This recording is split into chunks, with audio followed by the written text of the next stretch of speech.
Your Excellencies, ladies and gentlemen, it is my great pleasure and honor to welcome you all at this special event commemorating the one-year anniversary of the Russian invasion of Ukraine. When we first thought of the most appropriate and meaningful way to commemorate the 24th day of February 2022 and the past 12 months of this unjustified war, we thought about people, citizens of Ukraine, struggling with the everyday horrors of Russian invasion, with fear, hunger, forced resettlement, and the loss of their loved ones. And we thought as well about those who opened their hearts and rushed to help the Ukrainian refugees and all those who stayed in Ukraine. So the main goal of our event was to continue to raise awareness of the severity of the humanitarian crisis caused by Russia's unprovoked aggression. We wanted to emphasize as well the importance of humanitarian and economic challenges that Ukraine has been facing for a year now, and thus the need for continued, consistent support from the allies.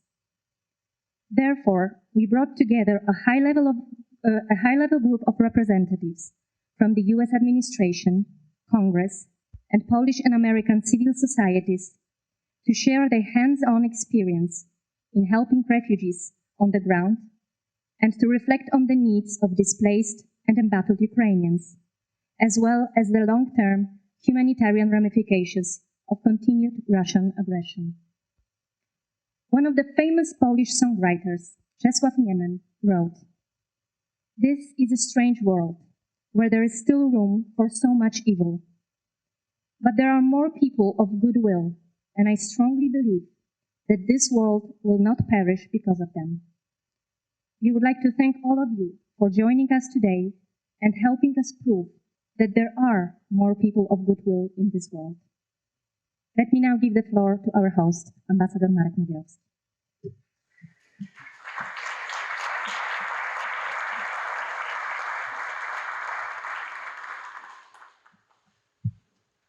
Ladies and gentlemen, Excellencies, good evening. A special week, a sad anniversary, painful memories, uncertainty, anxiety, anger, but also hope, and a profound conviction that we will ultimately prevail in this unequal fight against pure evil. A special commemoration, a special event, and a special guest. Let me give a warm welcome to a person whom I've always known as contagiously optimistic, no matter the circumstances, but also full of empathy and hardworking, deeply involved in Poland's humanitarian efforts aimed at easing the plight of millions of Ukrainian refugees. This is Agata Kornhauser-Duda, the First Lady of the Republic of Poland, spouse of President Andrzej Duda.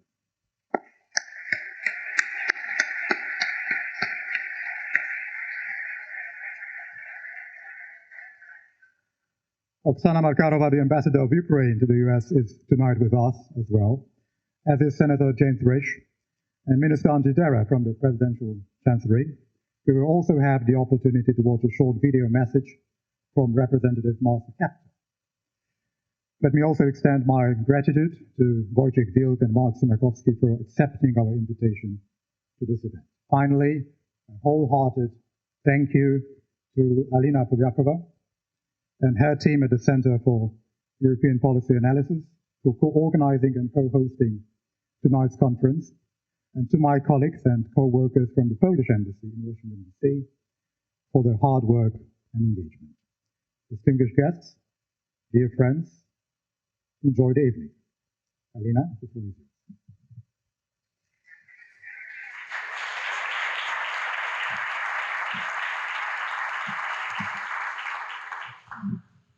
Well, thank you so much, Ambassador Magierowski. It's such a pleasure and honor to be able to host this together in cooperation with you and the embassy and your fantastic staff. As Ambassador said, this is a dark mark in our joint transatlantic history that we're here to discuss today.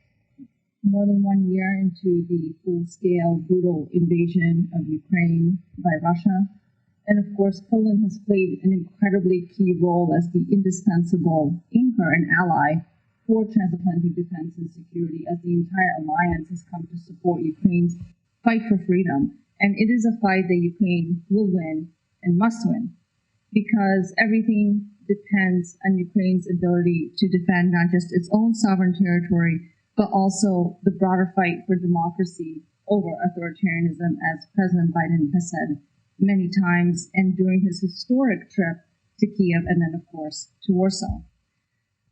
SIPA, for us, this is a particularly poignant moment because since our founding over almost 20 years ago, we have been ringing the alarm bells in the policy world, in the halls of Washington, about the continuing threat we face from Russia. And I think very unfortunately, we now see what a lack of attention has resulted in. But I'm delighted to say that there are things to celebrate. As President Biden said, Kiev still stands. And that is something that we need to be celebrating, while at the same time understanding how much more we have to do to ensure Ukraine's victory. It is this commitment to victory by the Transatlantic Alliance that we need to focus our efforts on, because every delay has a profound and real human cost. I'm very happy to also report that we at SIPA have taken a very forward-leaning approach, and we have started a specific program for Ukrainian scholars and journalists. Most of them are here with us today. I encourage all of you to meet them. This is our way of trying to ensure the Ukrainian voices are heard in the conversations happening about Ukraine in Washington and elsewhere. So the real human cost of Ukraine's war is real. And I am so delighted to be able to have the honor of introducing and welcoming Ambassador Oksana Markarova to the stage. Of course, Ambassador no longer needs an introduction. She has become a household name and a constant presence here across Washington and everywhere across television broadcasts, making the case for why not just policymakers, but also the American people need to support Ukraine's fight for freedom. Ambassador, thank you so much for being with us today. I know you are very, very busy. You are one of the heroes of Ukraine, along with, of course, the freedom fighters who are fighting for Ukraine's defense. So thank you so much for speaking on the behalf of the Ukrainian people. Please, the stage is yours.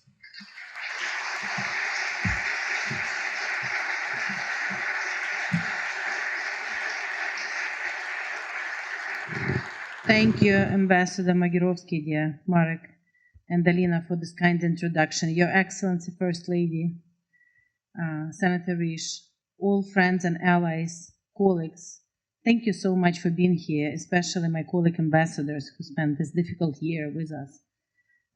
We worked as a team, as the family. It's such an honor to speak today and thank, first and foremost, Ukraine's closest neighbor and a true friend that has been with us not only during this year, but during 30 years of this renewed independence, but also during previous many times. We know this enemy. We fought with this enemy before. A year passed since a full-fledged war started in Ukraine. 9 years passed since Russia attacked Crimea, Lugansk, and Donetsk and started this war in 2014. Today is 370th day. This is how we count days now, after the 24th of February. The 370 days of hardships, war crimes, atrocities, genocide committed in the middle of Europe. And yet, we were able to stand. We were able not to allow Russia to destroy us in 3 days. We all remember those plans. We were able not to allow us to take over parts of Ukraine or Ukraine in a couple of months. We were able today to liberate more than half of what they have been able to occupy since February 24th. Of course, we were able to do it because of our brave President Zelensky and our First Lady, who not only stayed, but also fought together with the people. We were able, of course, to do it because our brave servicemen all the fighters, women and men of Ukraine, were on the front lines, including 400,000 veterans of this war who returned on the first day, including so many people who returned home, who decided that there is nothing else they should do in this moment but to defend their homes and loved ones. But of course, we would not be able to do it without the leadership of the United States. And we will always remember this leadership in security assistance, humanitarian assistance. We will always be grateful to the Congress on a very strong bipartisan basis, to President Biden administration, and to American people for standing with us in this fight. But as our flag here is hugged by 3 flags, we also felt this trilateral hug all the way from European Union and, again, our closest neighbor, Poland.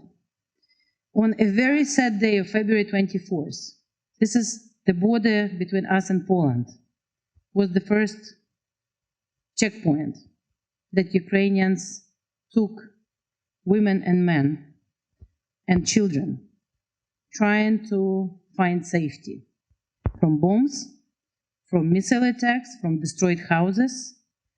And this is how for first tens and then thousands and then millions, this sad road to West has started on the 24th of February.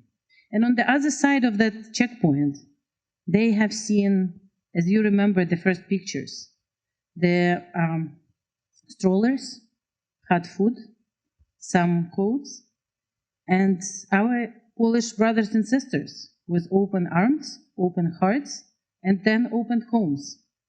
10 million people crossed through that border. 2 million of these 10 million people stayed in Poland. Dear Madam First Lady, let me, on behalf of the First Lady, Olena Zelenska, and our President, thank you personally for everything you have done during this time. We know how much you were involved together with President Duda and getting the support of the Polish people, participating in different humanitarian efforts, helping our teachers, helping our students to stay educated. So that, together with big security assistance, Rzeszów, enabling all the support from everyone in this room to actually get to Kyiv, was invaluable, but especially helping our people who temporarily found homes in Poland, but in so many other European countries, and people who will return to Ukraine, will return home as soon as we win. And we must win this war. This war is existential for us. This war is existential for our freedom, independence, our dignity, our democracy, a very vibrant Ukrainian democracy. But it's also existential for all of us, all the countries that believe in the same values, that believe in the values of freedom and democracy. And the path to that just and lasting peace is very clear. President Zelensky put it in his 10 steps peace formula. I think it is shared by not only our friends and allies here, but 141 countries at the UN, as we recently saw. We have to stop Russia. We have to stop this aggressive war. We have to get them out from our country. We have to return our people and all the children that they have stolen from us. And they have to pay for this. There has to be an accountability, and there has to be a tribunal for the leadership for the crime of aggression, and there has to be everyone who's engaged in the war crimes put to account. So as he doesn't intend to stop, and you hear me saying that all the time, but of course we need all the prayers and weapons and financial support to Ukraine, and we need all the isolation and sanctions to Russia. And that will allow us to win together. So God bless America, niech żyje Polska, and Slava Ukraini.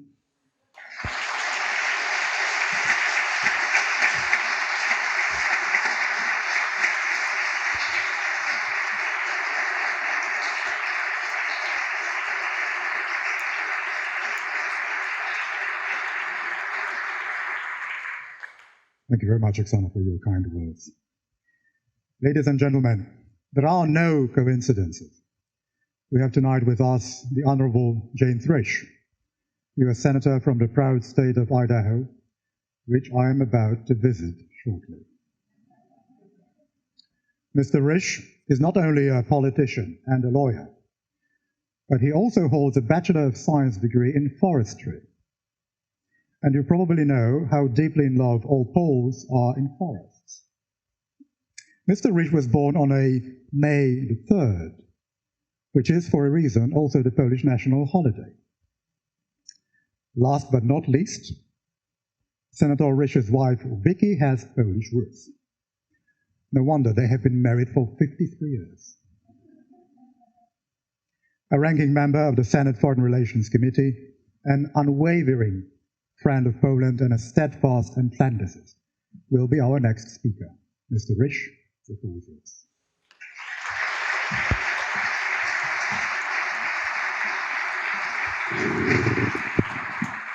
Well, thank you very much. First of all, I always assume that I'm here because I'm the co-chair of the Polish caucus in the United States Senate. And I'm not co-chair of that caucus because of my deep Polish roots. Indeed, I have none. But my wife has very deep Polish roots. And so as a result of that, I became the chairman of the caucus, and here I am. Vicky, we have two first ladies. Vicky's the former first lady. You were close on our marriage. It's 55 years this year. So. Look, if you look in the program, Keynote Speech, I don't really think that this occasion needs a keynote speech. We all know what's going on and has been going on.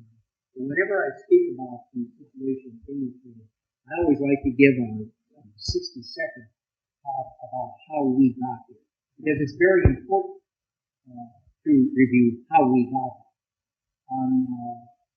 You all, of course, remember President Reagan, who spent 8 years trying to bring down the Soviet Union. He was successful. He did bring down the Soviet Union. Indeed, all the countries that were caught in the orbit of the Soviet Union were free. Most of them took their freedom and did other things. Even some of us joined NATO. But when he did that, of course, it took him 8 years to do it, and it was an ongoing thing. When the Soviet Union broke up, 4 countries came out of the Soviet Union with nuclear weapons.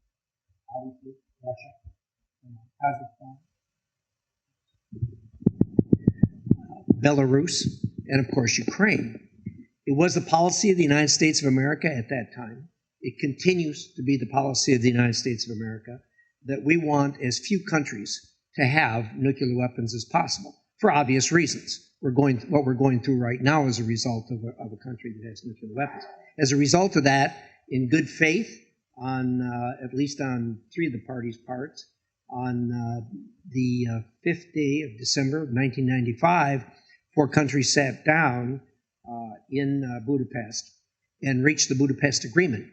And the Budapest Agreement was very simple. You can read it. It's online. It's very few pages long. And the offer was made to Ukraine and said, Ukraine, if you will give up your nuclear weapons, we will take care of you. We will protect your sovereignty. We will protect the borders of Ukraine. Those 4 countries were the United States of America, Great Britain, and Ukraine. Ironically, the 4th country was Russia. And the parties signed the agreement. The Ukrainians kept their word, kept their agreement. They gave up their nuclear weapons. And unfortunately, we now find we are where we are. We have an obligation. In my judgment as a lawyer, I believe it's a legal obligation since Ukraine met its commitment. As an American and as a citizen of the world, I believe it's a moral obligation. We live in the 21st century. No one believed that a country like Russia, a superpower, would start a medieval war in the 21st century. But that's absolutely what's happened. The United Nations was formed by the countries of the world to see that this doesn't happen. Indeed, if you read the constitutional documents of the United Nations, it was formed so that the boundaries were in place, and we would not have countries, particularly larger countries, trying to take advantage of a neighbor. But that's exactly what we have here. So that's how we got here. Nobody wants to be here, but we are here, and we have the obligations that we have to perform.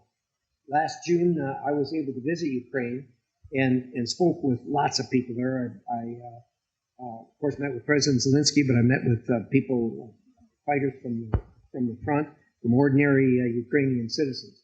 And the commitment that they have is absolutely stunning. My kids think I was around during the revolution here. I wasn't. But I suspect if I'd have been here and had talked to the people who were fighting for our freedom in our American Revolution, we'd have gotten the same kind of feel that we get from the Ukrainians.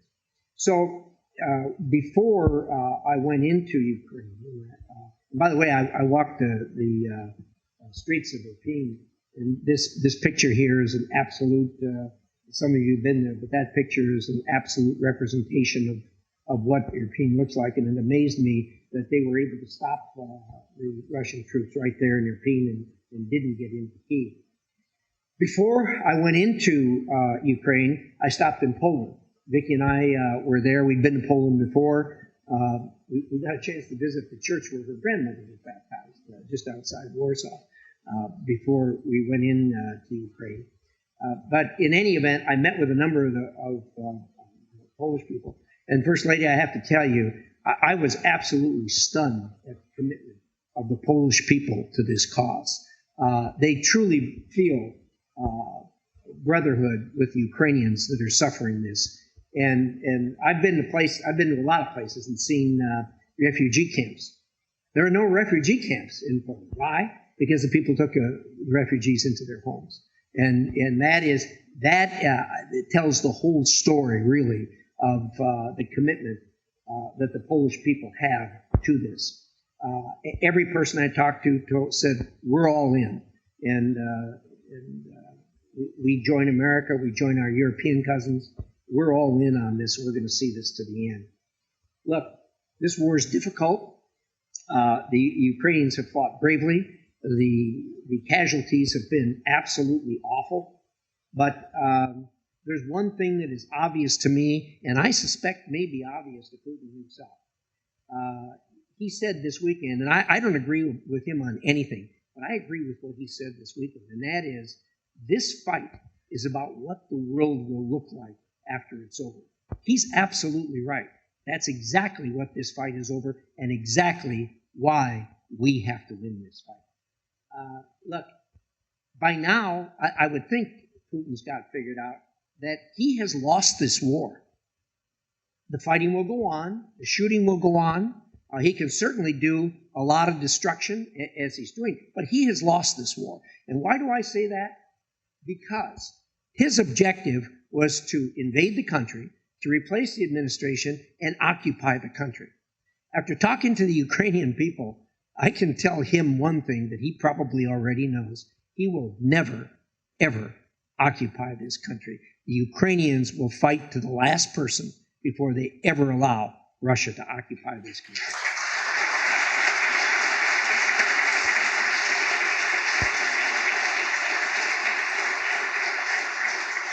Well, with that, it's important that this be over as rapidly as possible. We, the allies, we argue amongst ourselves unfortunately, to a larger degree than we should. I'm probably the higher low water mark, depending on how you look at it. I want F-16s there. I've said that from the beginning. And why do I say that?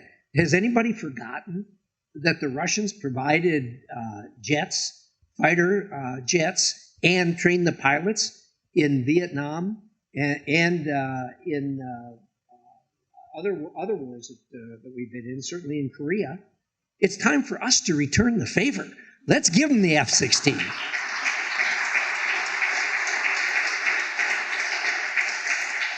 So it's important that this be over as quickly as possible. I have every confidence that it is going to be over before long. Sooner or later, the Russians are going to realize that they're not going anywhere with this, that they're not gaining anything by this, that there's no sense in fighting on.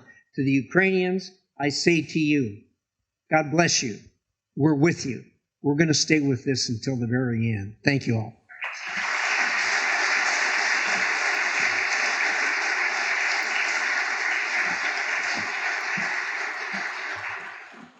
Thank you so much, Senator Risch, for those inspiring comments and for all your leadership in the Senate to ensure we have bipartisan support for Ukraine. In just a moment, I'll have the incredible honor of leading a conversation with the spouse of President Duda, Poland's First Lady. But before I invite the First Lady up to the stage, she has a short video that she would like all of us to see. So if we could have the video up, please.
Poland's First Lady Agata Kornhauser-Duda to the stage. Ma'am.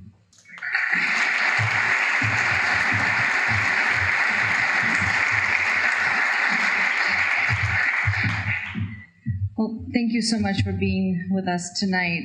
It's such a pleasure and honor to have you join this conversation and this event. A dark anniversary, as Ambassador Magierowski said. I know you're here to focus our attention on the plight of Ukrainian refugees and children in Poland. And you have been, as we just saw, focused on this issue ever since the war began. And before that, when you spent your career as a teacher of German, as I learned earlier, and I was very happy to have the opportunity to practice my German with you. But let me just start with a question. Poland hosts now over 2 million Ukrainian refugees, mostly women and children. We're now over a year into Russia's brutal invasion.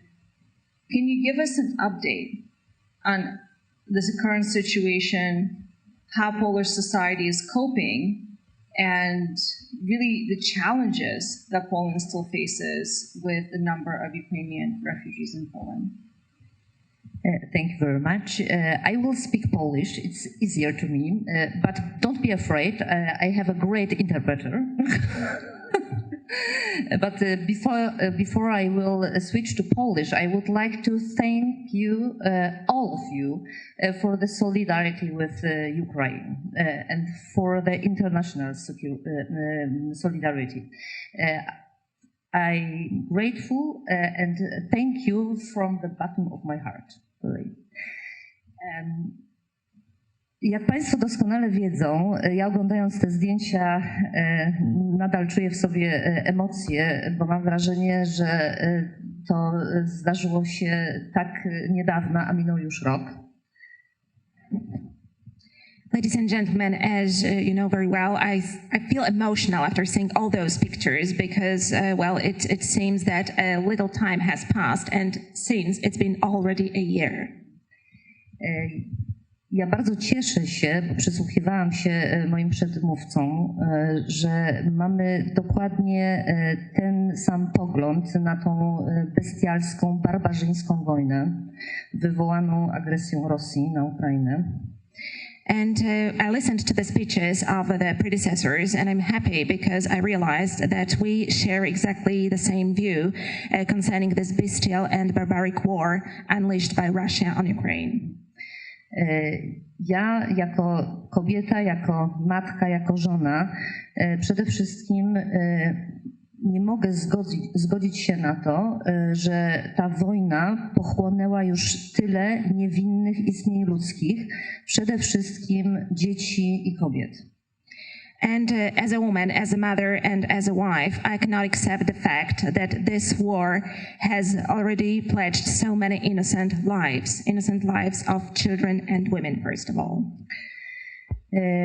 Natomiast wracając tutaj do pytania. Rzeczywiście Polacy otworzyli swoje serca, jak powiedziała pani ambasador, otworzyli drzwi swoich domów dla uchodźczyń tak naprawdę i ich dzieci.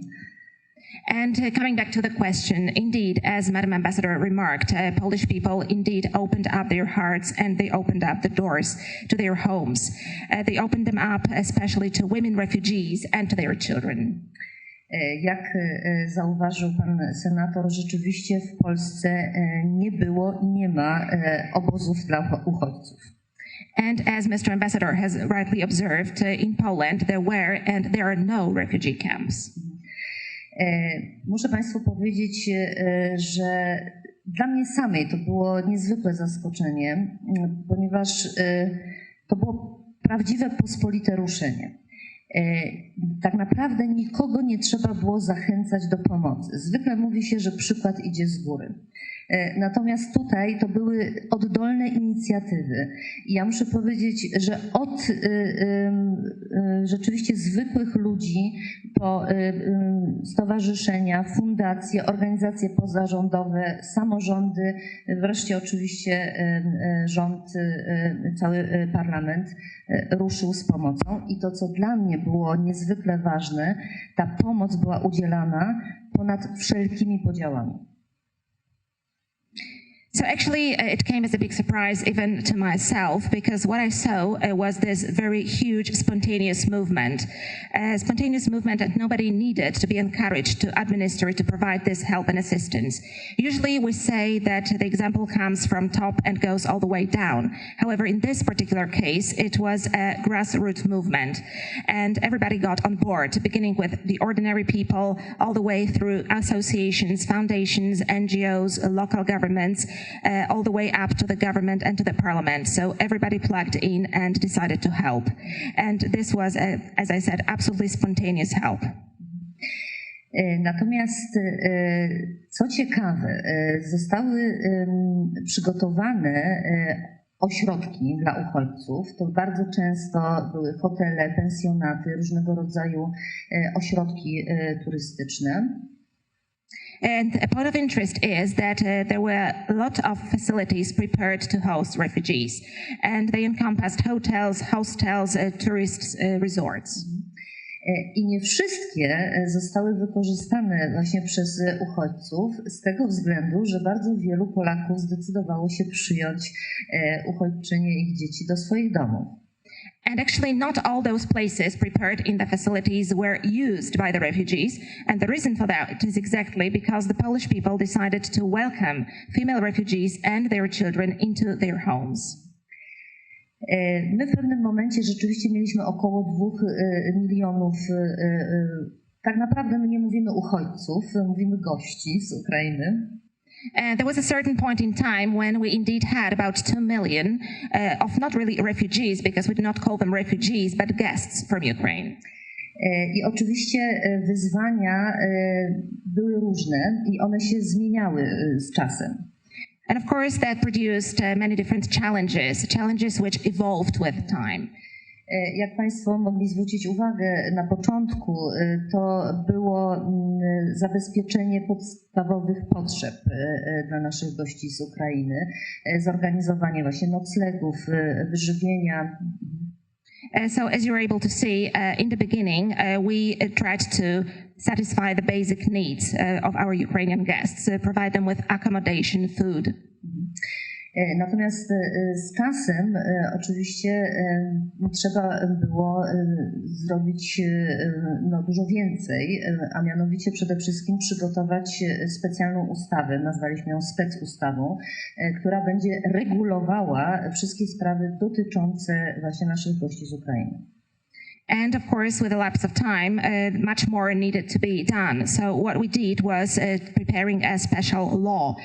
We call it a dedicated law, which would regulate all the issues pertaining to our Ukrainian guests. I to stało się bardzo szybko, ponieważ już w połowie marca ta specustawa została uchwalona i ona rzeczywiście pozwalała przede wszystkim na legalny pobyt, na zatrudnienie, na bezpłatny dostęp do służby zdrowia, na edukację dzieci w naszych szkołach. And it happened very fast indeed, because as early as in the middle of March, that dedicated special law was passed. That law allowed us to legalize the stay of the Ukrainian guests, to also open up the path for them to take up jobs.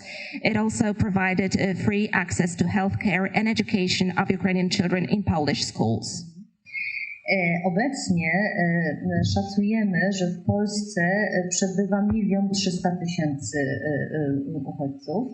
And now, according to our estimates, there is around 1.3 million Ukrainian refugees in Poland.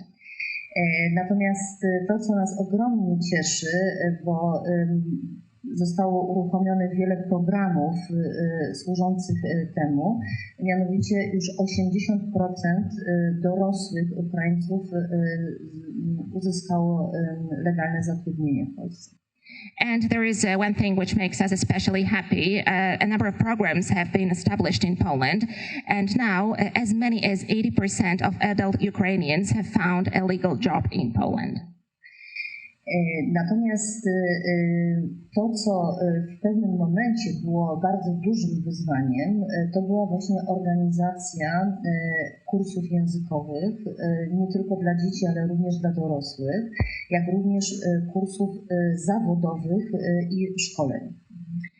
However, at a certain point in time, we were faced by a very big challenge, and that challenge was the organization of language courses both for children but also for adults, apart from that, vocational courses and trainings.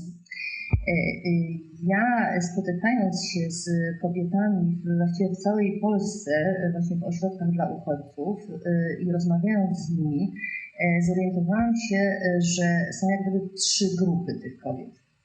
And whenever I met Ukrainian women put up in different facilities in Poland, I came to realize that actually there were 3 groups of those women. Pierwsza grupa to były kobiety, które właściwie od razu po przybyciu do Polski chciały stanąć na własne nogi i niezależnie od swojego wykształcenia chciały po prostu pracować. The first group encompassed those women who immediately upon their arrival in Poland wanted to become independent and they wanted to look for a job, to find a job and work. Druga grupa to są kobiety, które chcą pójść do pracy zgodnie ze swoim wykształceniem. And the second group were women who wanted to find work which would be in accordance with their academic background, with their education. Żeby móc to zrobić, no to oczywiście muszą znać język. W związku z tym tutaj były potrzebne bardzo intensywne kursy języka polskiego. And in order to achieve that, of course, one needs to have a good command of the language. In order to achieve that, we had to organize very intensive Polish language courses. Potrzebne były również kursy zawodowe w tym sensie, że często, tak jest w przypadku na przykład księgowych, jest inny system księgowości. W związku z tym trzeba było jakby przeszkolić księgowe na nasz system. And as far as vocational courses are concerned, and if we speak about accountants, for example, the accounting systems in Poland and in Ukraine differ. So that means that Ukrainian accountants have to be trained according to our rules. I wreszcie trzecia grupa to są kobiety, które również w Ukrainie przed wojną nie pracowały, nie podejmowały pracy zawodowej, głównie z tego względu, że miały większą ilość dzieci, którymi zajmowały się w domu.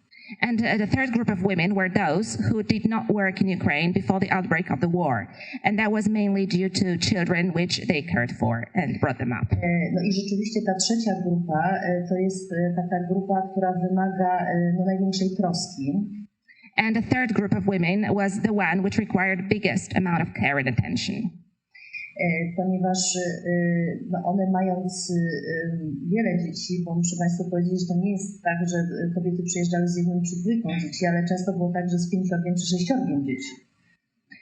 Those women oftentimes had many children to sustain, because it was not the case that they would come to Poland with just 1 child or 2 children.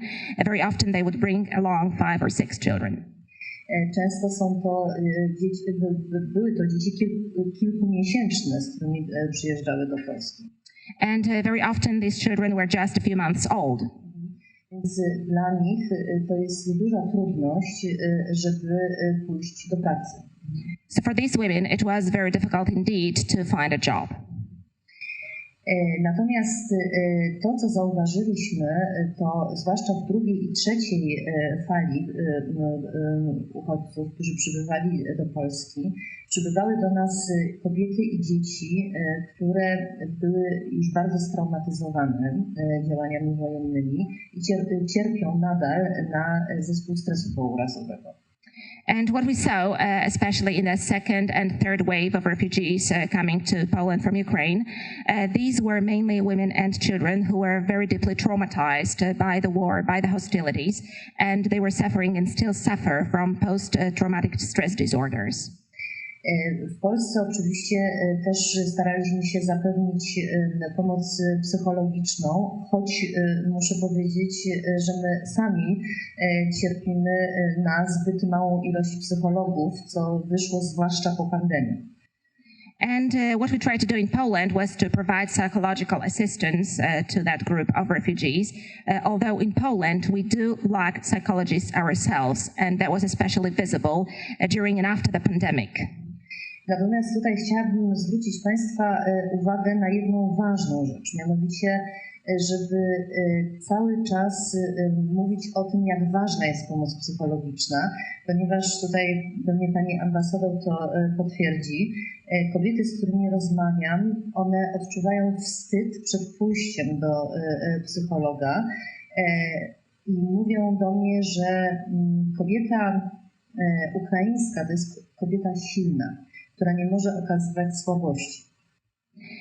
However, I believe there is one important point, and I would like to draw your attention to this point, ladies and gentlemen. It is immensely important to keep talking about the crucial role played by psychological assistance. And I guess Madam Ambassador is going to confirm my words, because, well, women in Ukraine actually are not very active seeking psychological advice and help, because a Ukrainian woman, according to herself, needs to be strong, and she must not show any weakness. Więc tutaj stoimy jakby właśnie przed taką trudnością, nawet oferując tą pomoc, no, musimy różnymi sposobami namawiać kobiety, żeby z niej korzystały, jak również, żeby do psychologów przyprowadzały swoje dzieci. So this presents us with a certain difficulty. Even when we are offering help and assistance to Ukrainian women, what we have to do first is to encourage them actually and find different ways of encouragement for these women to use this psychological assistance and also to bring their children to psychologists. Thank you so much for outlining everything that Poland has done, and of course the generosity and the empathy of the Polish people has been incredibly inspiring, and I think an inspiring part of this otherwise incredibly difficult and horrific war. You mentioned a few times the integration of Ukrainian children to Polish society. Early on in the war, of course, children make up a large part of the refugee or guest population, and as you referred to the Ukrainians in Poland. So we've had now a year. How are Ukraine's children faring in Poland? Do we see the integration of them into Polish schools?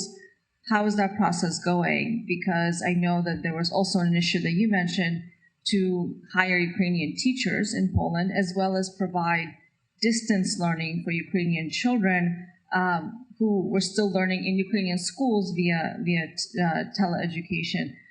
How has that dynamic changed? Are most Ukrainian children now going to Polish schools? Are many of them still doing the teleeducation? What is the current environment? And if I can, just to ask you a little bit more about future facing. So we are where we are a year in. What else do we need to do now to support the women and children, primarily women and children, who are finding safety in Poland? Rzeczywiście bardzo szybko dzieci z Ukrainy mogły rozpocząć edukację, zarówno w systemie polskim, jak i w systemie ukraińskim. W tej chwili około 200 000 uczniów jest w polskich szkołach. Yes, indeed, it is true that the children from Ukraine were able to start their education very fast indeed, both under the Polish and under the Ukrainian systems. Right now, there are an estimated 200,000 students from Ukraine attending Polish schools. Znacznie więcej uczy się online w systemie ukraińskim. But there are many more Ukrainian children learning online under the Ukrainian system. Jeśli chodzi o system polski, to tutaj na dwa sposoby można było posłać dzieci do polskiej szkoły, mianowicie albo do klas z polskimi uczniami, ale to były przypadki, kiedy uczniowie ukraińscy musieli w jakimś stopniu znać język polski. And concerning the education in the Polish system, there were two ways of sending Ukrainian children to schools, either sending them to classes together with Polish students, but that required some degree of knowledge of the Polish language. Natomiast druga możliwość to było posłanie dziecka do tak zwanej klasy przygotowawczej i to były klasy, które były zrobione dla ukraińskich dzieci tylko i tam dzieci miały taką rozszerzoną naukę języka polskiego. And the second way was sending children from Ukraine to the so-called preparatory classes. These were dedicated only for Ukrainian children, and there they could attend also a Polish language course. Natomiast też staraliśmy się pomóc ukraińskim uczniom, by mogli kontynuować naukę w systemie ukraińskim online. W związku z tym też Ministerstwo Edukacji wraz z organizacjami pozarządowymi stworzyli taką akcję Szkoła dla Was, w ramach której był zbierany sprzęt komputerowy, tak by można było umożliwić tę naukę. But also, of course, we went to great lengths to try and help the Ukrainian children to also attend the online classes in the online system. And on this point, the Ministry of Education and NGOs joined their forces and they started a campaign or an action, School for You. As part of this action, as part of this campaign, they collected computer equipment in order to equip schools and enable enable children such education. Natomiast jeśli chodzi o zatrudnianie nauczycieli, to tutaj też nauczyciele ukraińscy byli zatrudniani albo jako tak zwani asystenci międzykulturowi, albo jako pomoc nauczyciela. And now on hiring teachers from Ukraine, there were two ways of hiring Ukrainian teachers. Either they were hired as so-called intercultural assistants, or they were hired as help or assistants, in other words, to teachers. No w tej chwili mniej więcej 1650 ukraińskich nauczycieli jest zatrudnionych. Right now there are around 1,650 Ukrainian teachers who are hired. Jeśli chodzi o integrację ukraińskich dzieci w polskich szkołach, to wydaje mi się, że ona naprawdę przebiega bardzo dobrze. To jest związane przede wszystkim z tym, że jednak nasze języki są bardzo podobne. W związku z tym, zwłaszcza jeśli chodzi o rozumienie, tutaj nie ma problemu. Zresztą dzieci bardzo szybko przyswajają sobie język. Now, on integration in the Polish schools, integration of Ukrainian children, I think this process is going on very smoothly indeed. First and foremost, I believe one of the reasons for that is that our languages are very close, especially as far as understanding is concerned. There are no problems whatsoever, and children are also very quick at picking up a language. Natomiast jeśli chodzi, a poza tym jesteśmy sobie bardzo kulturowo bliscy, tak? And besides, our two cultures are very close as well. Natomiast to, co wydaje mi się bardzo ważne, to umożliwienie dzieciom ukraińskim, które uczą się w systemie polskim, aby mogły również uzupełniać edukację w systemie ukraińskim, nawet jeżeli miałoby to odbywać się w ramach tak zwanych szkół sobotnich. And what I also believe is very important indeed is to enable the children from Ukraine, those who are covered by the Polish education system, to complement their education under the Ukrainian system. One example of such a possibility is letting them attend Saturday schools. I takie szkoły już powstały w Polsce. Są też 4 szkoły, które są zorganizowane właśnie w systemie ukraińskim. I rzeczywiście bardzo dużo, zwłaszcza w Warszawie, to jest Matarynka, jeszcze druga szkoła i tam już ponad 1000 dzieci ukraińskich do tych 2 szkół uczęszcza. And such Saturday schools are already there in place in Poland. There are 4 schools which have been established under the Ukrainian system, and especially in Warsaw, there are 2 schools which are already giving classes to more than 1,000 Ukrainian students. To, co jest najważniejsze, to żeby uczniowie przede wszystkim mieli tę możliwość edukacji, ale Także, żeby mieli możliwość kontynuowania jej później w Ukrainie, ponieważ my sobie zdajemy z tego sprawę, że Ukraina chce, aby uczniowie, no zwłaszcza dzieci i młodzież, do Ukrainy wróciła. So the point which is most important, I believe, is first and foremost to give students this possibility to have their education, but also the possibility to continue their education later in Ukraine, because we are aware of the fact that Ukraine wants to have youth and children back in their country. Absolutely. Thank you for outlining everything that Poland and Polish society, and especially Polish civil society, as you said, has been a bottom-up effort to support Ukraine's refugees and especially children.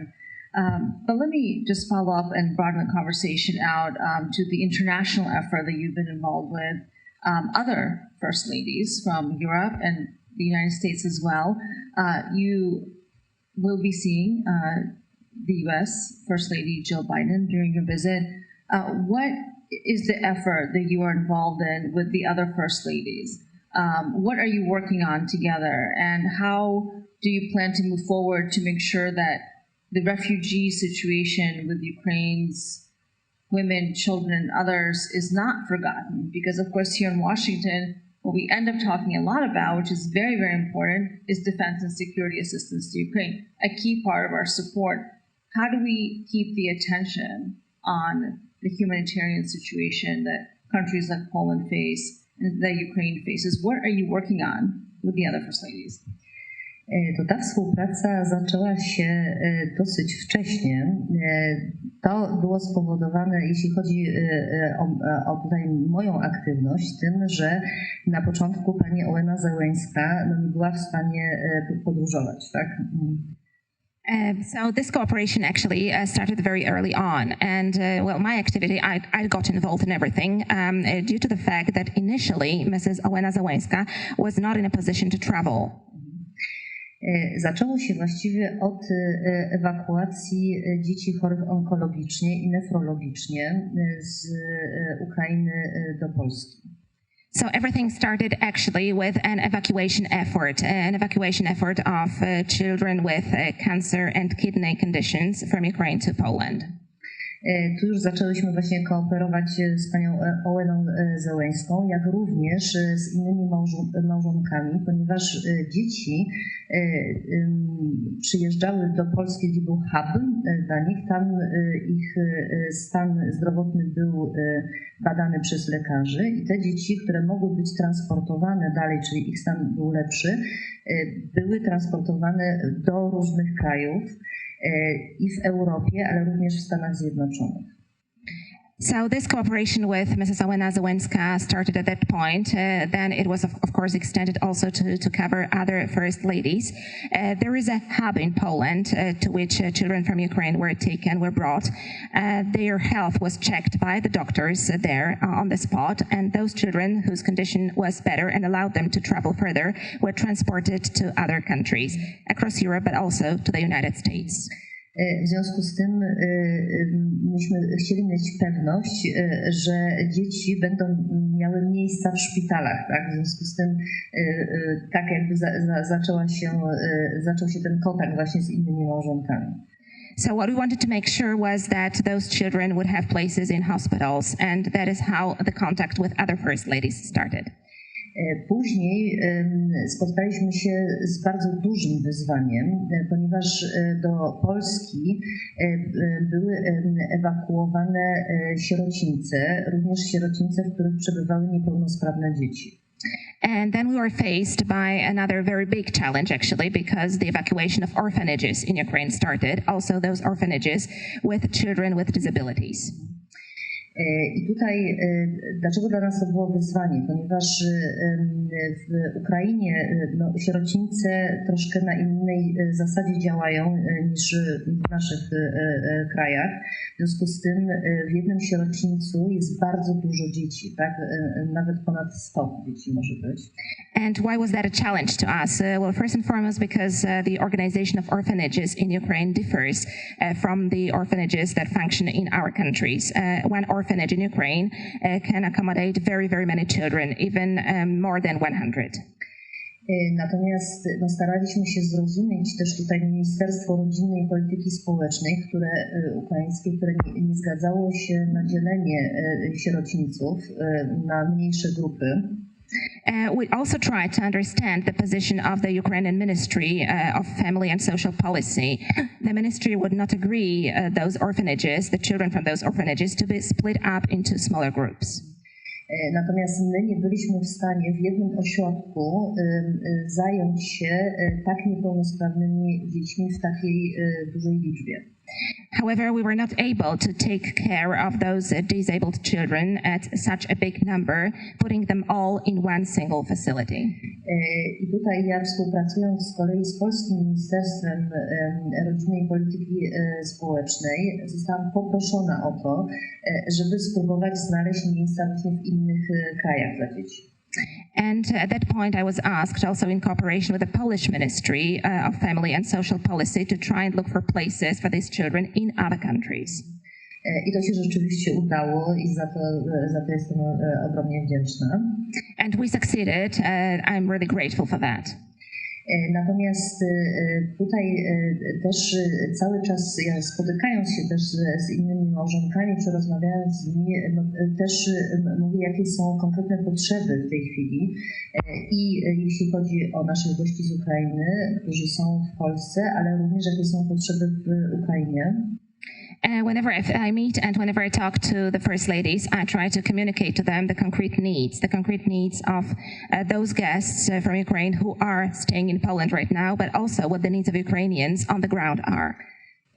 To jest o tyle ważne, że właściwie no, każda małżonka współpracuje też z międzynarodowymi organizacjami, takimi jak Czerwony Krzyż czy UNICEF. It is important in so much as every spouse actually cooperates with international organizations, such as the Red Cross or UNICEF. W związku z tym też może przekazywać te informacje do tych organizacji, które działają zarówno na terenie Ukrainy, jak i w Polsce. And that means that information can be passed on, the information to those organizations, both those who are actively working in Ukraine, but also in other countries in Poland. I tutaj chciałabym powiedzieć o kilku takich ważnych, wydaje mi się, sprawach w tej chwili. Mianowicie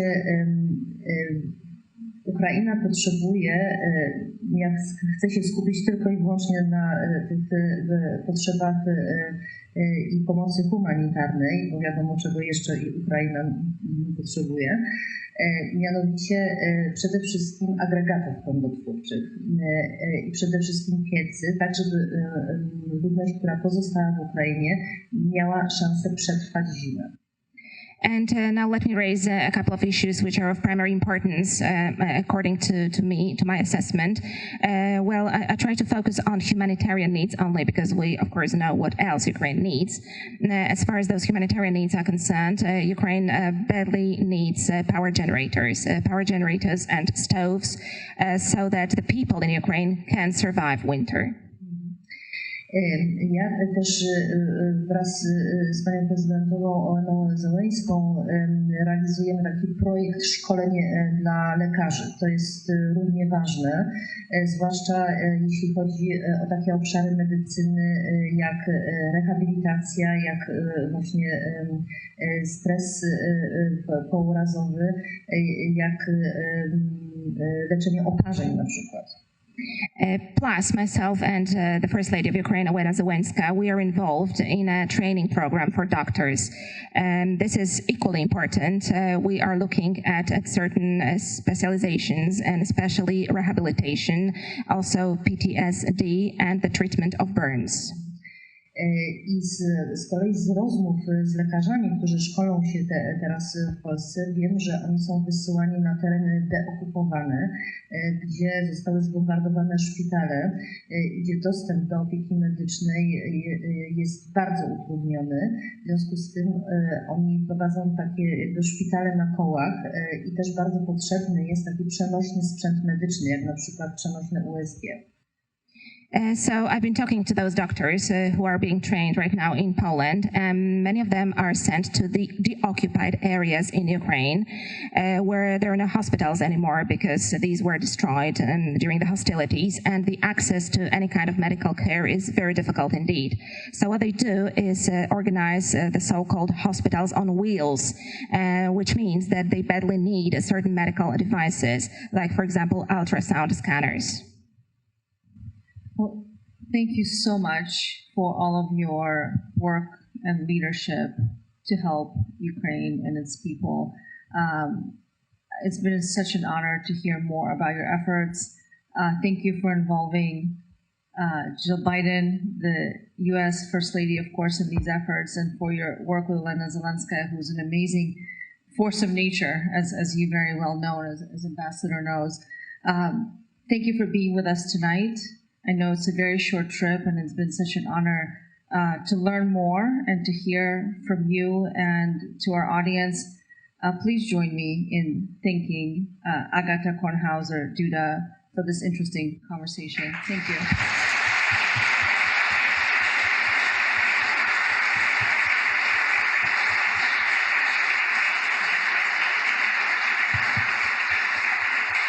Ja jeszcze raz bardzo serdecznie dziękuję. Bądźmy z Ukrainą. To jest w tej chwili najważniejsze. A ja jeszcze chciałam bardzo serdecznie podziękować panu prezydentowi Joe Bidenowi i pani prezydentowej, panu prezydentowi za niezwykle odważną i historyczną wizytę zarówno w Kijowie, jak i w Warszawie. Ona była tak samo ważna dla Ukrainy, jak i dla Polski. I ona przede wszystkim pokazała, że stanowimy jedność i to jest najważniejsze. Thank you very much. Thank you very much. Let us stand with Ukraine. It is extremely important. And I would also like to express a very warm gratitude to Mr. President Joe Biden and also to the First Lady. I would like to thank President Biden for making this very courageous and also historic visit to both Kiev and Warsaw. It showed that it was equally important to Ukraine and to Poland. And it also showed that we stay united, which is extremely important indeed. Thank you very much.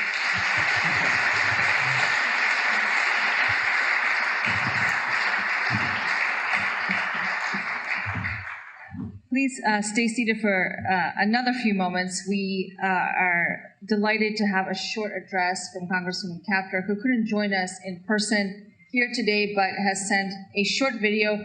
Congresswoman Kaptur is, of course, the co-chair of the Congressional Ukraine Caucus and a member of the caucus on Poland and the caucus on Central and Eastern Europe, and also represents the 9th District of Ohio.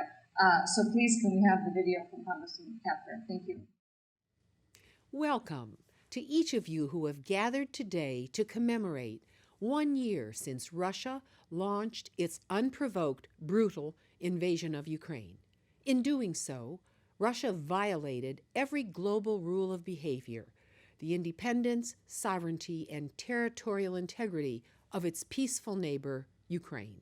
In the past year, people around the globe have witnessed with horror thousands of innocent Ukrainians being terrorized, killed, and brutalized by Russia. Russia's heinous crimes include kidnapping of children, raping of women, and murdering the elderly. These civilians posed no threat to Putin's tyrannical regime. Ukraine seeks to live in peace. She wants to join the European Union of democratic nations that cherish liberty. But Vladimir Putin has plunged Ukraine into a dark war of aggression that Ukraine did not ask for nor deserve. As co-chair of the bipartisan Congressional Ukraine Caucus, our members, nearly 100, have been working to deliver support to assure Ukraine receives the economic and military aid to defend her homeland. Ukraine will carry forward with continued support from generous people such as the United Ukrainian Organizations of Ohio, along with MedWish, Central Marine Logistics, and hard-working longshoremen. Americans from coast to coast are mobilizing to continue to gather essential supplies for Ukraine while arranging their transport. One such effort is exemplified by the Maidan voyage of medical aid that debarked from the port of Cleveland to Ukraine. Americans are delivering hope and progress where most needed. I could not be prouder of these self-giving Americans. United States support for Ukraine remains strong. Our commitment to Ukraine's liberty extends to her long-term recovery and ultimate prosperity, which has been held back by the Kremlin's kleptocrats for too long. Any nation that does not respect the sovereignty, territorial integrity, and independence of adjoining nations must be brought to full reckoning in international tribunals. War crimes of this magnitude are crimes against humanity. They cannot be tolerated. The free world cannot stand idly by. We must continue our work in Congress and beyond to defeat Putin's war machine, and we must seek the means to rebuild and strengthen war-torn Ukraine in the aftermath of this ongoing tragedy imposed by Vladimir Putin. Americans who are engaged in doing what they can right here and now will assure liberty in Ukraine is victorious. Slava Ukraini! Дякую. Good evening, everyone. My name is Katie Sendak. I'm the Director for Transatlantic Defense and Security at SEPA. It is such an honor to be with you all this evening. This is going to round out the evening. I am thrilled to be on stage here with our panelists to really discuss the future of Ukrainian refugees and internally displaced people of Ukraine and what we can do from the West to support those efforts. So I am honored, as I said, to be here joined today. I want to introduce our panelists and get right into questions. We have Mark Simakowski, excuse me, the Deputy Assistant Administrator for the Bureau of Europe and Eurasia at USAID. We have Ms. Alina Beketova, who is a Democracy Fellow for us at the Center for European Policy Analysis. And finally, we have Wojciech Will, and he is the President and CEO of the Polish Center for International Aid. Thank you all so much for joining us this evening. So I was going to start with Alina, not to put you on the spot. Your experience fleeing Ukraine a year ago really demonstrates the resilience of the Ukrainian people. What you do now at SEPA is vitally important, and I would love for you to talk a little bit about the work you do at SEPA to support the efforts and reporting on temporarily occupied territories of Ukraine. From your perspective, how can the West continue to help support both Ukraine in Ukraine and abroad? Thank you so much, Katie, for your question. Well, at first, I would like to start, and I'm very honored to be here and to represent my country and to say thank you one more time to our dearest and closest neighbor and friend, Poland, and the First Lady of Poland, the ambassador, the Ukraine's ambassador, US senators, and all the organizations that help us to be resilient, and SEPA, who made it possible for me to actually be here. So I just want to share with you probably personal things, but for all of us, for all of Ukrainians who are not in Ukraine right now, we are in a trauma of survivor because we understand that we have to do more because we have the electricity. We don't need power generators here. We have water. We are not, what is more important, we are not under Russian bombs, you know? And that is why every day I'm asking myself, do I do enough? And it's always, no, I'm not doing enough. Because in comparison to what is going on in Ukraine right now, with all the people of Ukraine, and for all of us, it's the fight for existence. But for all of us, it's also the fight for the Western world, for the Western values of democracy, because this is what we are doing right now. And, you know, as it has already been said that at SEPA, we have launched a project that is called Behind the Lines. So I write about the temporarily occupied territories or recently liberated territories of Ukraine. And the situation is very different in all the 7 regions of Ukraine that were affected. I mean, the whole Ukraine was affected, but 7 regions are, well, have different situations. And if a person is under occupation, it's one situation because it's the suppression of everything Ukrainian there. And people are interrogated, people are killed, people are tortured, and people are simply afraid to talk and to communicate with the rest of the world because they are simply afraid that they won't be existing tomorrow. For people who are on the temporarily occupied or recently liberated territories, they are under constant shellings by Russia and they are targeted every day.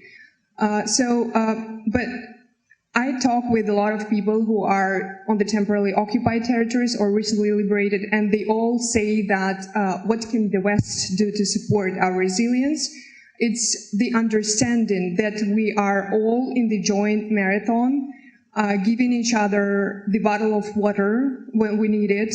And of course, it's a metaphor, and we all want to finish this race as fast as possible. But unfortunately, we can't tell when this race is over. And that's probably the main and the most difficult question for all of us. But all of people say that only with the joint efforts we can do that. And I just want to share a few words that, for instance, the heads of the military administrations. I talked to Donetsk Oblast, Pavlo Kirilenko. He said that in the recent interview that it doesn't matter how terrible the enemy seems, with joint efforts we can stop it. And he gives the example of two hromadas, that we have joined places, settlements after the reform of decentralization. So they were under occupation in 2014 and 2022, and they were liberated both times. And it shows that we are capable of driving the enemy from our land. And this is very important. Even that lands that were occupied, they can be liberated, and it's very important.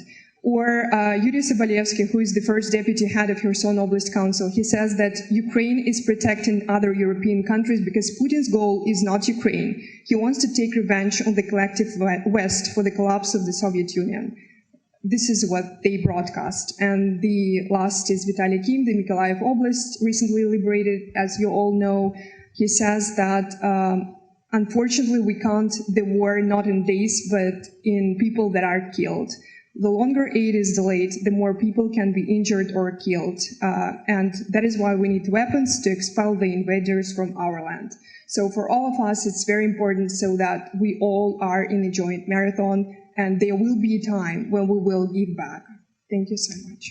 Thank you, Alina. I really appreciate that. So it's a wonderful message. I'd like to turn to Wojciech. Alina speaks about every region of Ukraine needs different things. They have different needs where they stand in the country. Your organization has been at the forefront of aid and assistance from Poland and Ukrainians since before the war even started. From your perspective, from your organization's perspective, what are you strategizing to evolve the needs of the Ukrainian people? Oh, thank you for the question. Thanks for the invitation to the panel.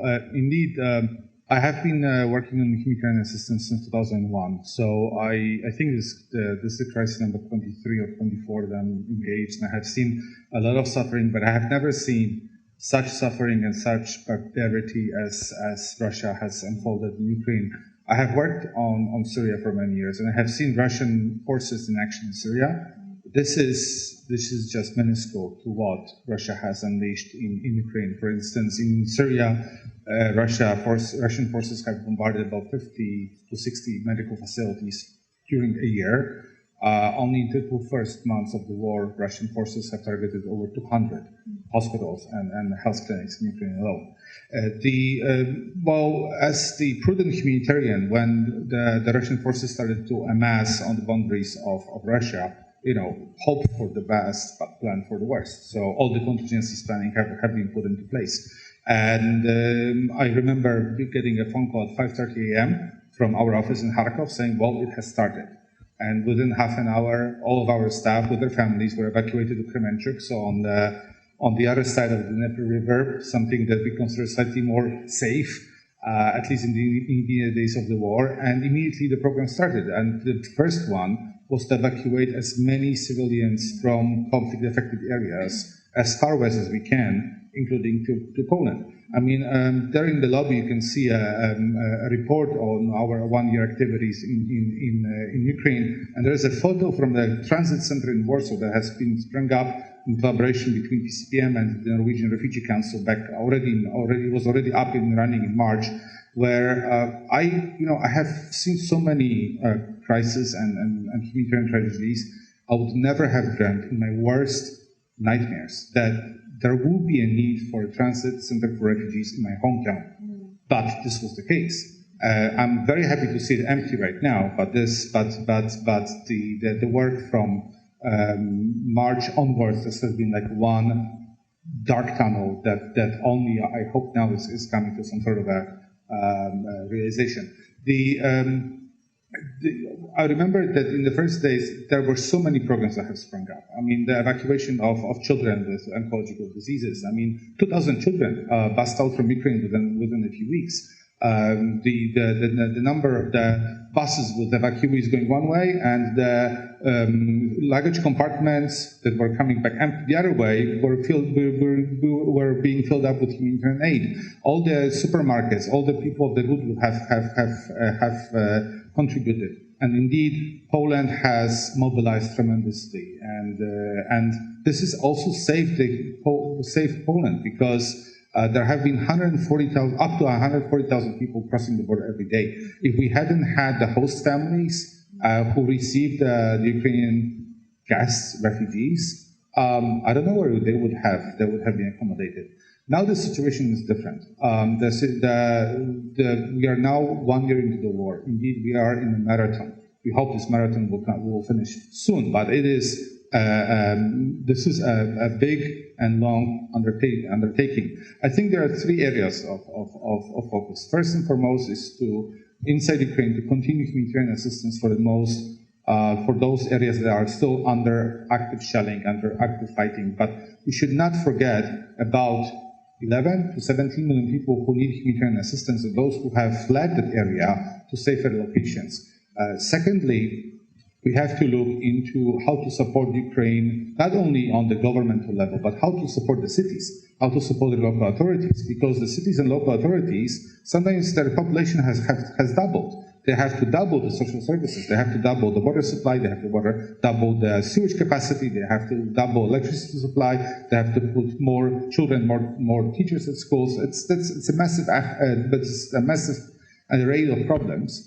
And I remember international interventions. I used to work in the UN in my past life in the Middle East. The UN and the European Commission have woken up about maybe 7 to 8 years after the initial refugee crisis in the Middle East that, we should support local authorities. No, in Ukraine, we should support cities and local authorities right now. The last area of assistance that Ukraine requires is that the humanitarian aid and USAID is one of the foremost donors to that, is targeting 15-20% of the population of Ukraine at the tops. But that unemployment in Ukraine is extremely high, 50-60%. I mean, people need jobs. People need a way to gain a decent livelihood. And any assistance, both economic and something being a mix of economic and the humanitarian assistance, the public works program are needed to assist the families. On the Polish side of the border, there are three vulnerable groups that need continued humanitarian assistance. The elderly, almost 10% of the refugees. There are pensioners from Ukraine, and average pension in Ukraine is $70. How can you sustain yourself, not only in Ukraine, but especially in Poland with $70? Second one is the person with disabilities. Those people need comprehensive assistance, but they are also very much supported by the Polish state. The third one, indeed, women with children, and those people need especially assistance with accommodation. But there is also the whole other array of challenges. The organization I'm privileged to run, we also work on the very border of Russia and Latvia. And we see and we talk and we assist to Ukrainian citizens who are fleeing from the other side of the front lines through Russia, and they're entering the safety of the European Union through that border.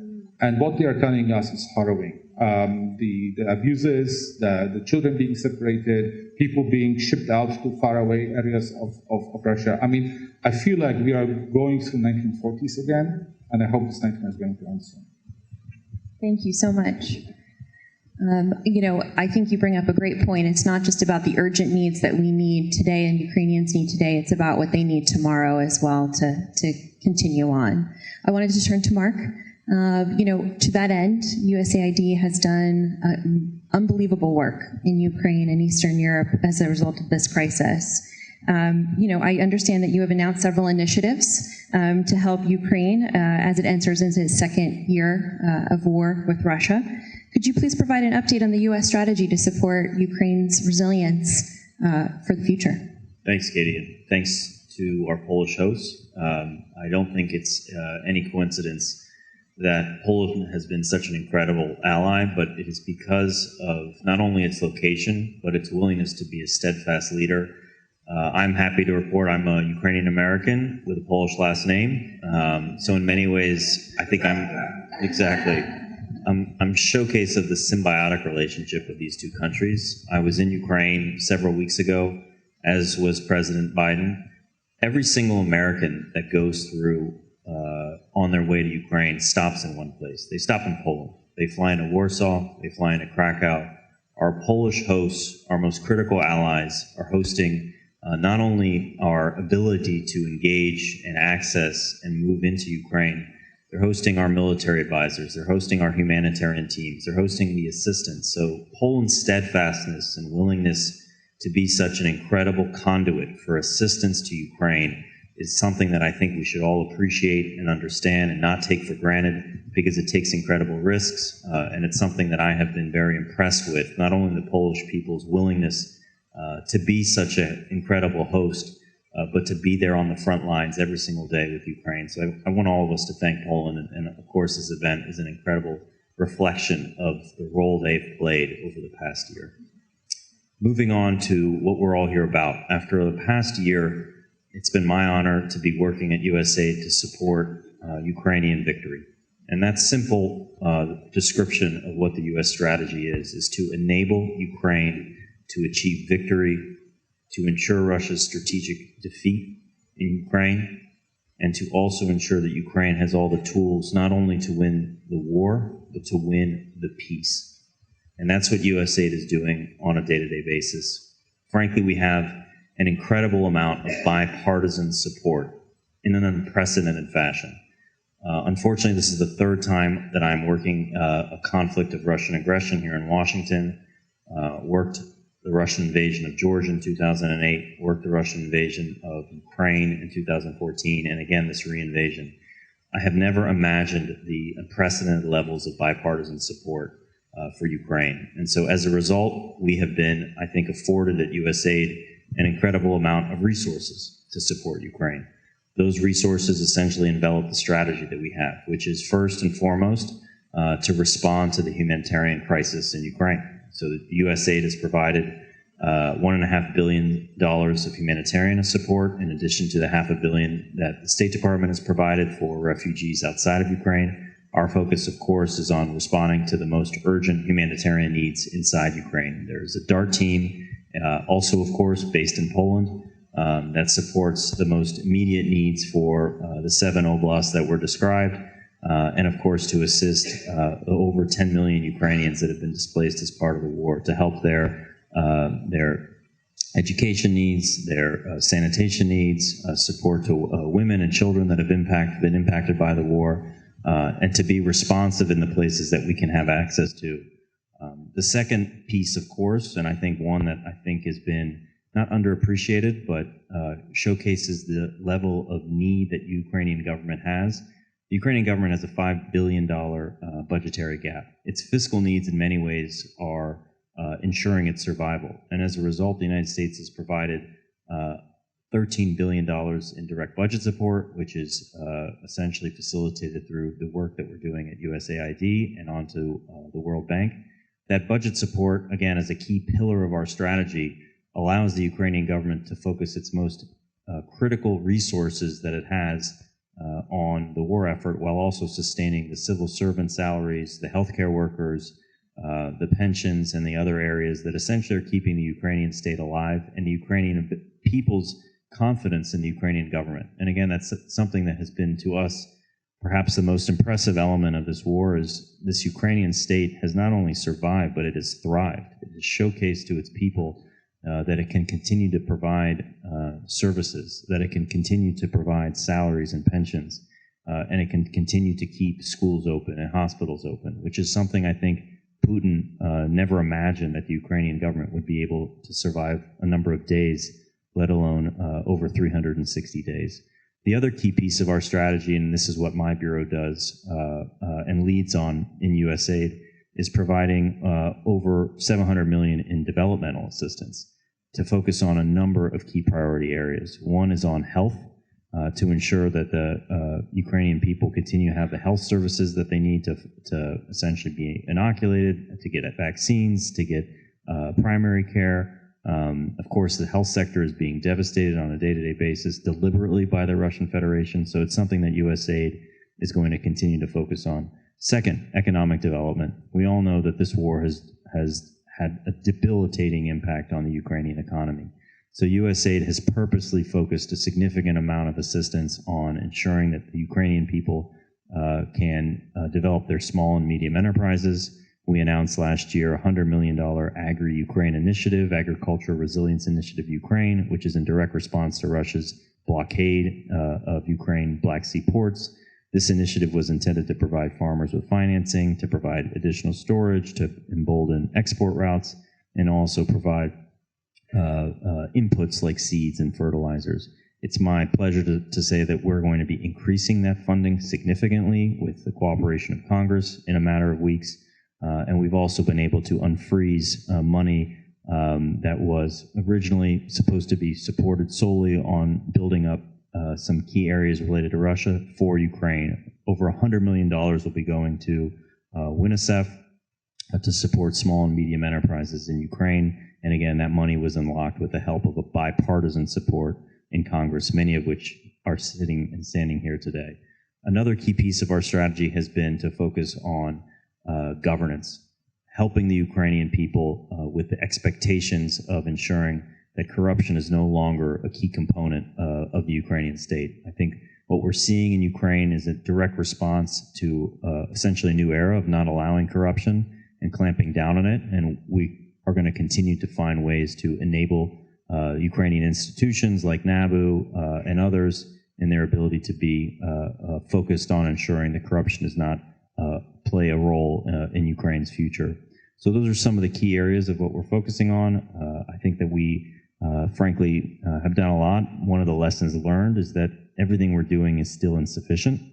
So we at USAID aren't resting. There's a whole layer of additional assistance that's coming from the Force Supplemental. We're seeking to be very responsive to Ukrainian needs, taking cues and lessons from our Ukrainian partners, and also ensuring accountability for U.S. assistance. A key pillar of our strategy is to ensure, and frankly, we owe it to the American people and to the Ukrainian people, that every dollar of U.S. assistance is spent in the right way. So we have a whole range of accountability measures, particularly on direct budget support. And so far, I think the Ukrainian government has been an incredible steward of that assistance.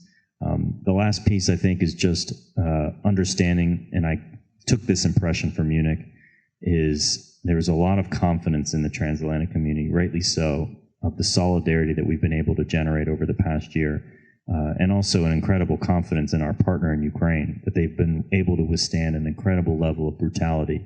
They've inspired us every single day, and it's what I get up every single day for. But what I want to underscore is this assistance has to be sustained. It has to be sustained for a very long time, not only to help Ukraine win the war, which is ongoing, but to win the peace. And so we have to help rebuild Ukraine, make sure it's resilient, and make sure it's successful so this never happens again. And the Russian regime can never again attempt to assume that the West can be divided, that the country that invades can't withstand aggression, and that essentially Europe will always have its door open for countries that are willing to integrate and make reform to finally finish a Europe whole, free, and at peace. And I hope that Ukraine will be a part of that.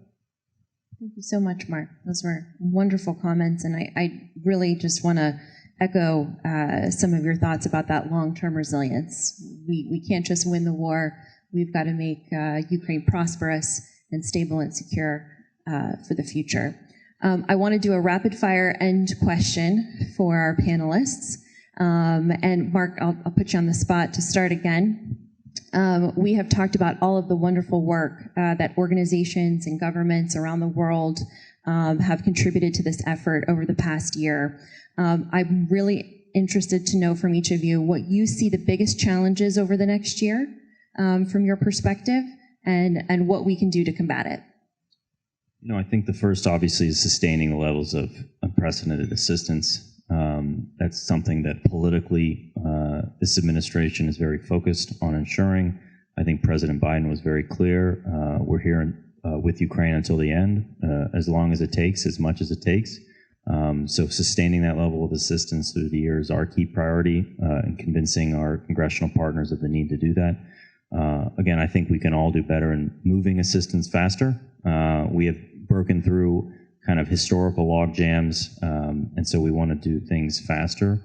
I think one key piece this year is what is the international community and the U.S., how is it going to execute on not only resiliency, but recovery and reconstruction. I'm very happy to see that the G7 has finalized a coordination mechanism. There's a secretariat that will be established in Brussels that will play, I think, a key role in facilitating donor assistance. I think international governments are going to play a key role in that. The other key piece that I would like to see is the international community and bilateral and multilateral institutions and bilateral partners. They can't be the full-scale, holistic assistance for Ukraine. The private sector has to play a role. For the private sector to play a role, there needs to be a role for the international community to facilitate and hopefully dampen some of the risk that's involved in the private sector being involved in Ukraine. So risk insurance is something that I think the U.S. government is looking at very closely. We are very eager for international financial institutions like the World Bank and the IMF to play a leadership role in seeking to facilitate assistance for Ukraine. So I do think that there needs to be a more collective role among not only partners, but institutions in the private sector to lead on developing a strategy for rebuilding the country. Absolutely. Thank you. Alina. Thank you so much for the question. I just wanted to focus on people, because we have different categories of people in Ukraine right now. It's internally displaced people who were displaced because of the hostilities to other regions of Ukraine. We have people who are, I would call them externally displaced people, who went abroad, and according to the latest data, it's about 8 million Ukrainians living abroad right now, in Europe in particular. So there are a lot of challenges for Ukrainians, and the most important thing is when we can have this victory. Of course, this is the question that we are all concerned, the faster the better. But for the time being, we have to think about the perspectives for these different categories of people, because if they are internally displaced, these are one problems for them. If they are externally displaced, because I know that a lot of people who are abroad, they kind of want to work according to their profession, according to their education, and it's very hard. And thank you so much for having Ukrainian teachers who are teaching kids in Poland, and other people who want to be I would probably ask to forgive us that sometimes we are unbearable and stubborn in our wish to lead our previous old lives before the full-scale Russia's invasion. But this is something that we have disrupted lives, I would say like that, but we don't have disrupted dreams and hopes. We still hope that we can proceed our previous lives, and it can be somewhere better. So I'm always thinking about those, like, for instance, my category, my circle is like 30, 40 years old, who are somewhere in Europe, for instance, right now, and some of them are working for Ukraine remotely, meaning that they have some job, they can proceed their previous lives, meaning like careers or whatever. Some people cannot, but they still are interested in helping Ukraine. So I was thinking about if there will be some chance to create some, organizations that will be joined, like Ukrainian something in this country, so that we can have these people who will work probably in this country of residence of another one, but they can still help Ukraine. And maybe it can have some future perspectives for those, because we live in this moment, so we have to think about that too. So thank you for this question. Thank you. Yeah. Pleasure. In the humanitarian world, we have a term of CNN effect, which is a spotlight of the media, of the international attention on a certain crisis, and then something happens, and the spotlight is somewhere else. This is what I'm concerned. I'm concerned that something else will happen, and the spotlight is going to move away. And the earthquake in Turkey, with a $1 billion appeal launched today or yesterday by the UN, is one of the examples, right? So we have to keep the spotlight on Ukraine. Secondly, what's fantastic in the Ukraine response, and I'm also coming to Washington to really thank for that. It's not only the engagement of the governments, but it's the engagement of the private sector. I mean, the vocational training for Ukrainian refugees funded by Coca-Cola Corporation. Pfizer funding a Ukrainian curriculum school that we are running in Warsaw. The Google and Pfizer funding the employment of Ukrainian refugee teachers who are assisting 60,000 Ukrainian children in Polish schools. I mean, this is concrete example of involvement of US, mainly US, corporate foundations who I haven't seen such engagement in other countries and other crises. And please continue to do so, because we sincerely need that flexible funding to respond to new needs, such as the refugees from Ukraine popping up and appearing on the border of Latvia all of a sudden. Also, we have to look into how the needs of conflict-affected populations in Ukraine and abroad of Ukraine is going to change over time. For instance, in Poland, about 40% of the children do not attend Polish schools. They are studying online. But come on, they have studied since early 2020, so 3 years now. And then how long a child can study online? Is this still a viable education, right? So we have to look into that medium-term situations and how to work them out the best. Lastly, I think we have to think how we want the situation to look like once we achieve the peace. I think we are still focused too much on the current challenges. We know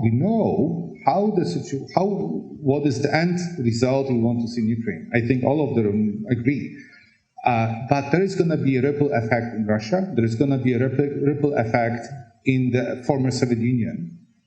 There could be a lot of secondary results happening, but the humanitarian community, the international community is not present in Mongolia, we are not present in Kazakhstan, we are not present in that area.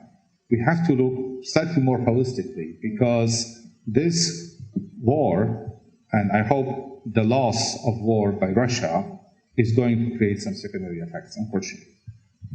Thank you all so much.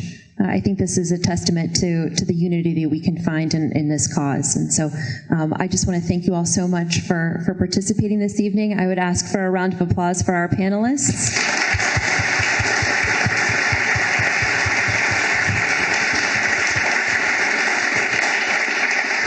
And I would like to welcome Mr. Ambassador and Alina back to the stage.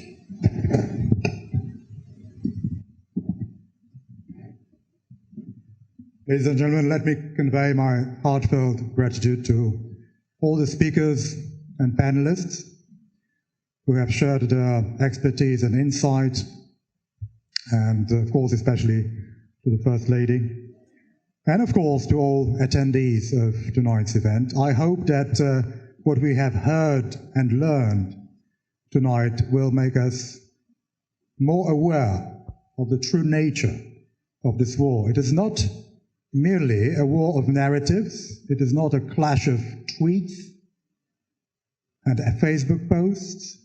It is not a confrontation of memes. It is a war of blood, suffering, and death, unfortunately. Ladies and gentlemen, thank you very much indeed again, and please join our reception. Thank you.